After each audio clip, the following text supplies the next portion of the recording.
takin milong ai thak sak ulat te chon pathian pol honal kan mang ho le donia zai min sak sak ro de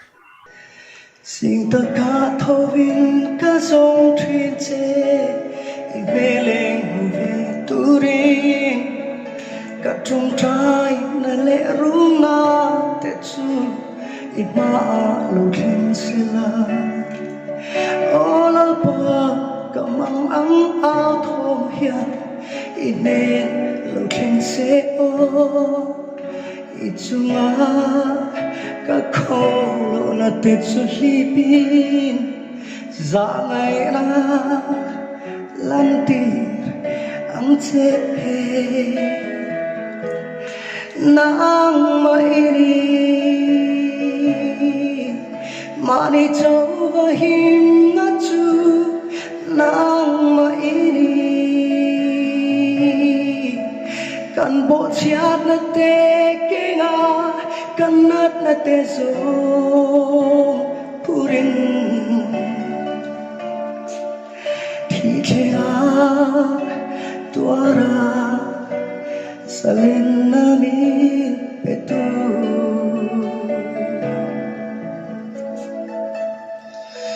kalung ai ni hian I te na lo không e ka kalang le min do tu te khan dai hiam chua ka chung ril hiam zo ta mel ma tu ta mol pho mai hi min phal su ang che o pathian mangai le za ngai na kha I pel mo min hu ti ro nang mai mani chong him na chu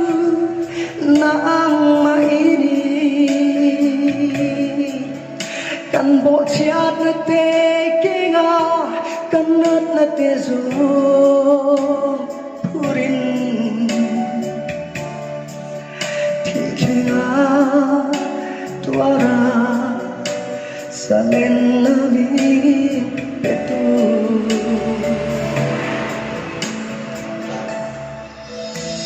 nin than tam tura ban khole ti kan ni le the tur tan kalal pain katana than chhuana na tho lai khan ten khat pen anung tol lom ha reng chu chuan nin khoi tu thuk thina aro pui ka ti thina chu thil chu kan lúc cha đi lâu then hôn bội ine na om ka du thì na cút vô tin angam solo lalpa kata ini mi thiang lim pham kim ten ten kengin ka tharau I thuru leilung pia laya tal to berang no chu ka chan vo ani ame nang mai mani châu và him na chu nang mai kan bo chiat na te kenga kan nat na te zo puri thi khenga tuara zalen na min petu